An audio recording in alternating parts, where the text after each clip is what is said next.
Hi, I'm Bethany Vee. Thank you so much for being here.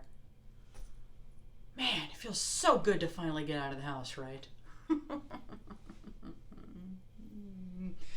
Listen, one of the silver linings of this format is that now I can look each and every one of you directly in the eyes. See? Isn't this intimate? You know what? I can't see any of you. This is pre-recorded. Damn it. It's okay. So I know what you're all thinking. Who the hell is this person? Because let's face it, you don't know me. You know nothing about me. Well, you do know one thing. You know that I'm either a 14-year-old boy or a 35-year-old lesbian. Here's the thing with lesbians that look like teenage boys. At some point in their lives, probably in their formative years, they thought that in order to live out their human desires with all of their romantic fantasies of women, that they would have to be a boy in order to accomplish those things. Because for me, liking women like that, oh, hell no. My mother didn't even have to say anything. She just gave off homophobic vibes. Like when I was little and I wanted to go sleep over at my friend's house, she would always get kind of agitated and a little suspicious. Well, did they ask you or did you ask them? They asked me? It's funny, a parent's intuition. It's like she knew I was gay before even I did. I wasn't even thinking of my friends sexually. Yet. Listen, before I continue to throw my mom under the bus, I just want to let you know that my mom is no longer homophobic, okay? She's evolved. Thank God! She's actually been going to gay pride parades for about 10 years now. To be fair, though, my mom loves a good parade. She's very festive. Yeah. My mom has a lot of great qualities that I feel like I haven't appreciated throughout my life because I was too busy focusing on what a pain in my ass she was. And that makes me feel bad.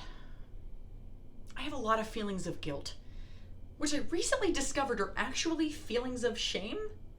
They say that guilt follows doing something bad, and shame is a feeling of being bad. Well, regardless, both of these feelings are horse shit. I mean, seriously, what a waste of energy. So, if you're someone who doesn't have any underlying feelings of shame, then I have to ask you, how do you spend your time? Because I think I've spent the better part of 35 years feeling sorry for myself and others. I don't think it's very useful. But don't worry, I'm in therapy.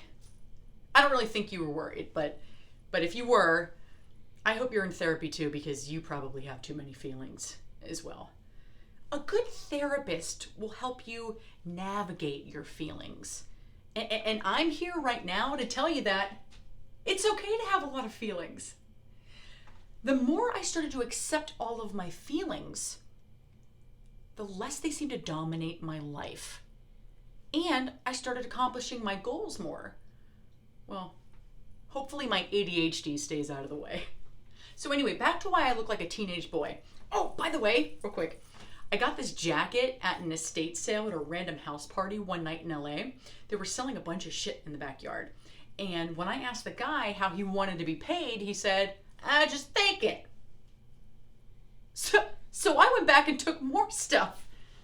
Like this Jurassic Park towel. And you know what? I don't remember the rest because I was completely baked. I have been sober for almost 1 year now. And I don't mean sober as in I don't drink alcohol, but I do smoke a bunch of weed. I don't smoke or drink anything. Well, I do drink a lot of vitamin water. Some people consider themselves to be sober just because they don't drink alcohol. For instance, I have an uncle who's been in AA for about 30 years and smokes weed like a champ. Now, the logic there is that since weed wasn't his drug of choice, he doesn't feel powerless over it. Well, alcohol wasn't my drug of choice, but I quit that too because what was I gonna do? Stop smoking weed and start drinking booze? You know, that just feels a little bit like saying, Yeah, I had to stop drinking coffee, but I smoke a little bit of crack on the weekends. So me and Weed and I, we had a very sexy relationship for over 10 years.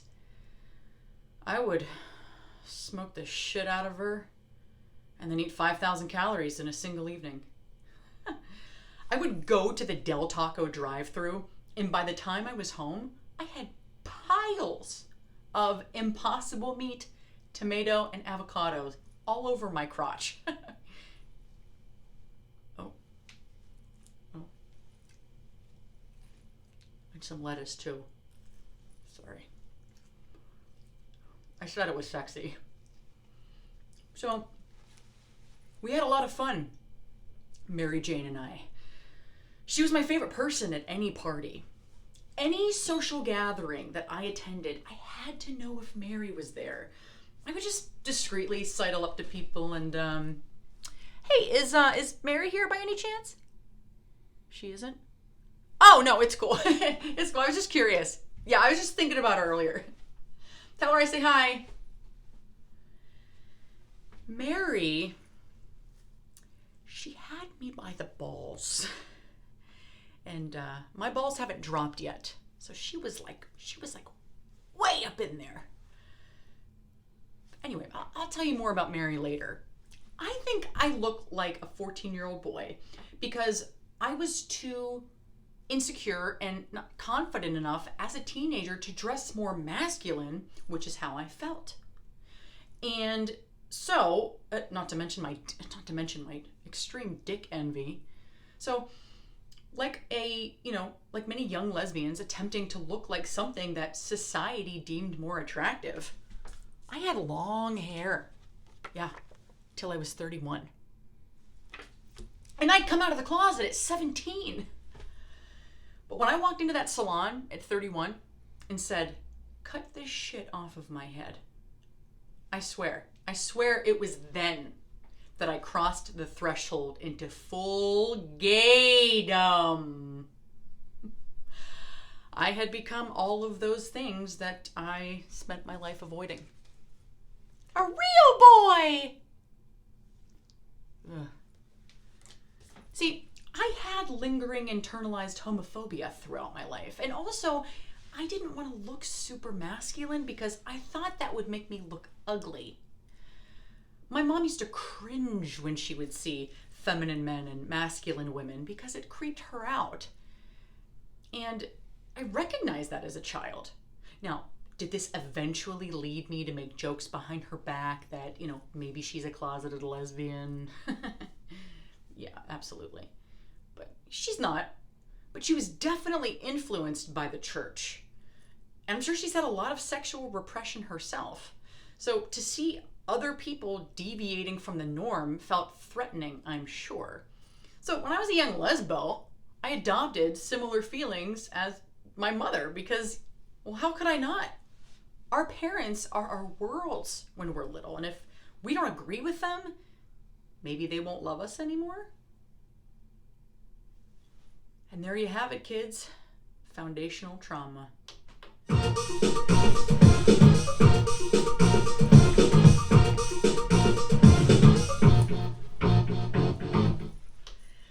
It's okay. It's okay, we can laugh about it now. I mean, look at me, I turned out fine. Look at this jacket. I feel like a cool guy on a football team. I guess I'm making up for lost time. Also, who gives a shit? I tend to over-explain myself, and Daddy doesn't need to do that anymore. So Daddy's had a lot of shame. I'm sorry. It amuses me so hard to call myself Daddy. It also really makes me cringe. I used to refer to myself as Daddy with my ex-girlfriend sometimes, and watching her face change from adoration to repulsion just gave me such pleasure. So shame can come from many sources, but mainly it's our parents and religion. They basically say, you're acting like this, or you're doing this thing that is repulsive. Therefore, you are disgusting. And then you feel shame. Whoa, I just made that connection. by referring to myself as daddy with my ex-girlfriend, I was just perpetuating my shame. I was basically like, I'm going to say this thing to you that grosses you out, and you're going to look at me with disgust, and it's just going to reinforce what a vile, revolting human I actually think I am. And I just tried to do it again with you guys. Man, I can't believe how much time I'm spending on daddy. Guess I still have some stuff to work out. You know what? I'm so sorry, but I have to call my therapist.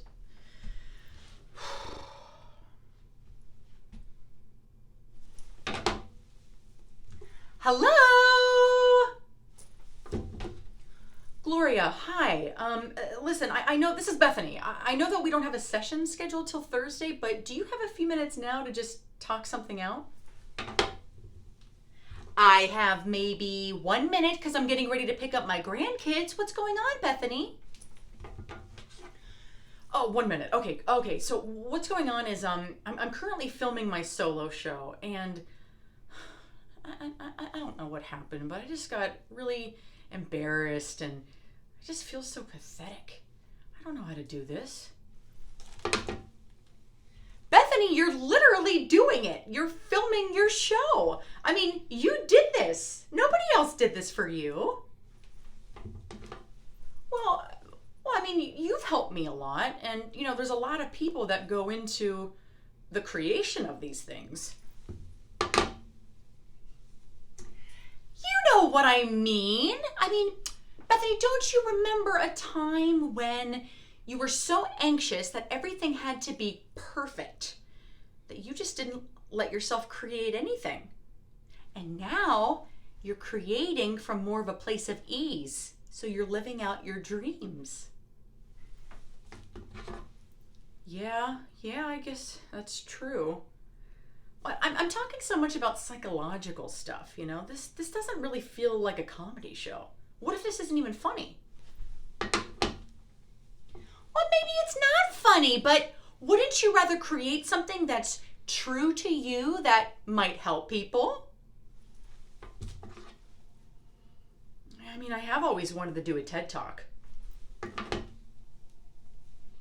Exactly! Maybe this is your comedic TED Talk. Listen, Bethany, I have to get going now, but if nobody laughs, just tell them about your bladder problems. That always gives me a hoot. Okay, bye! Gloria?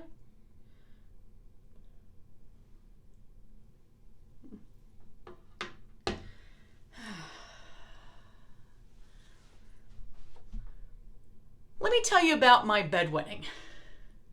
The last time I said that to someone, I think I was on a date. She didn't really seem to mind, but then again, I'd started owning it by this point.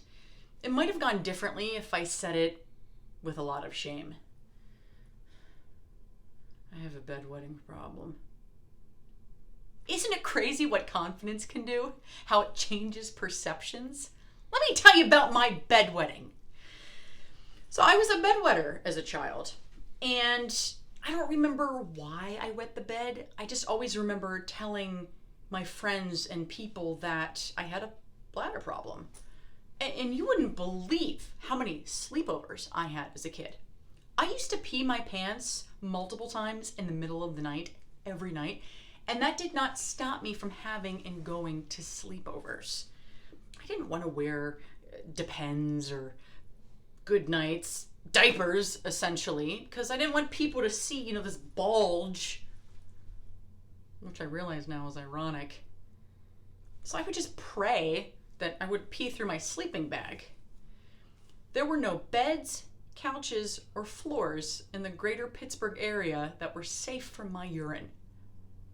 In fact, I remember this one time my friend was over. We were about 9 years old, and I made her laugh so hard that she spit Pepsi onto my bed. And she felt so bad. And I remember saying to her, "Don't worry about it. My mattress can take it. Here, spit more onto my bed." So then we took turns spitting pop all over my Mickey Mouse bed sheets. Here's the thing. I did go to the doctor when I was young for my bladder issues, but nothing seemed to really stick. Also, there was a point when my mom thought that I was not waking up in the middle of the night because I was too lazy to get up. Then there just became a complacency. This is my daughter, Bethany. She smells a little bit like pee, but she's a good kid. When I turned 14, the bedwetting stopped. What's crazy is that I don't even know how it stopped. I went through puberty, and then I just started waking up in the middle of the night when I had to pee. It was incredible. My future looked bright. I could stay at a friend's with less anxiety. I would wake up dry. I didn't smell like clammy pea skin in the morning. I was no longer a bedwetter. That is until recently.